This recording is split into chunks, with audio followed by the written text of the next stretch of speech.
Hi, my name is Tim and welcome to another edition of Smelly Sweet. It has been a while. I had to take a break from YouTube creating content, from Instagram, became all a little bit too much at once. So I had to back off a bit and gather my energy levels.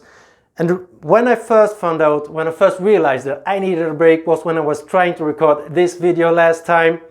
I was all over the place. There wasn't, even when I watched the video myself afterwards, I had no clue what I was talking about. So I tried to do it a little bit different and hope that I will get there today. Today is a comparison video. We're gonna compare Rochas Moustache with Ysl Tuxedo. So let's start off talking a little bit about Rochas Moustache. This opens up with a pink pepper blast combined with the orange. When the pink pepper starts to fade away is where you find the rose in the middle coming through, and at the level where you actually can pinpoint the rose. It also has some vanilla, woody notes and patchouli and benzoin. Benzoin is the thing we are coming to. Benzoin, however you want to say it. Anyway, so the woody notes from the middle, the cedar wood, follows down to the dry down to the base in this one, where the benzoin gives off a kind of a dry sweet feeling. So it is kind of the amber note. That is why people always talk about amber in this one, because that combination gives off an amber touch. Last to the dry down, you do get that sweetness, you do get the florals from the rose as following down in the dry down as well. It gives off a little bit more of a floral sweetness. Now let's move on to Ysl Tuxedo. This opens up with a violet leaf. Now, it isn't that it becomes gasoline, however you want to say that as well.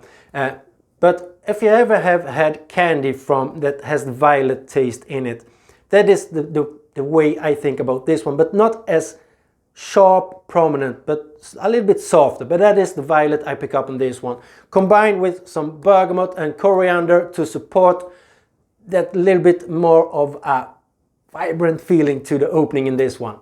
But you also have pepper in the middle of this one, but there's black pepper that comes through already from the opening as well.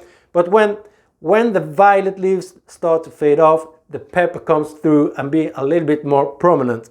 You also have the rose and lily of the valley in this one, and that comes off, not that I can pinpoint the rose, not that I can pinpoint lily of the valley, but I can say that it gives off some floral sweetness to it. In the dry down of this one you have vanilla, ambergris, patchouli again, and here is the ambergris. That is the reason I prefer this one, or not prefer it over that. That is the reason I have this one, I should say, because of the ambergris. So let's talk a little bit about ambergris first. Because I see many people talking about lovely amber in this one, and they are completely wrong. They are off the tracks, because there is a difference between ambergris. Amber is a woody note, a sweet, woody, sometimes even dry, warming note. Amber and ambergris are the same things, but because amber is the artificial note, I believe, and ambergris is the real ambergris. So if it is real ambergris in this one or not, I don't know. But ambergris gives off a sweet, warm, animalic, oceanic feeling. So there is the difference in the dry down between these two. That Tuxedo has that warm, sweet, animalic, oceanic dry down. This one has more of a warm, woody, sweet dry down. Warm, dry, woody, sweet. So I would say. So I would describe it anyway. But there are similarities as well. And in both of these fragrances you have a backbone. You have the backbone of pepper, you have the backbone of vanilla, you have the backbone of patchouli. And the patchouli and vanilla are very similar to each other in these two fragrances. And you also have that warm, sweet feeling, but with some small differences.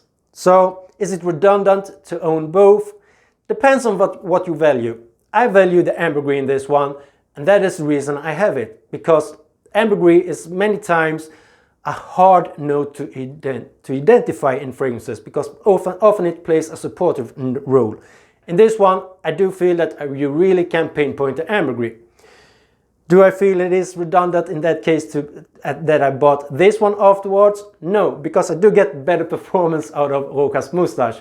Rochas Moustache lasts on me for 8 hours, but after 3 hours it is more of a skin scent with that warm, woody, dry down. Much dry here today.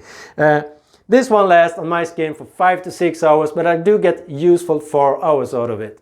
So for me it isn't redundant, but if you don't care about those small differences from the pink pepper in the opening towards the violet black pepper opening in Ysl Laurent, so that you just want the overall backbone on the fragrances, I would go with this one. But value, the ambergris, go with Tuxedo. That is my take on it. I won't drag on too long because, you know, I want to keep my videos short and informative because time is precious. So until the next time everybody, stay safe and be well, and I'll be back.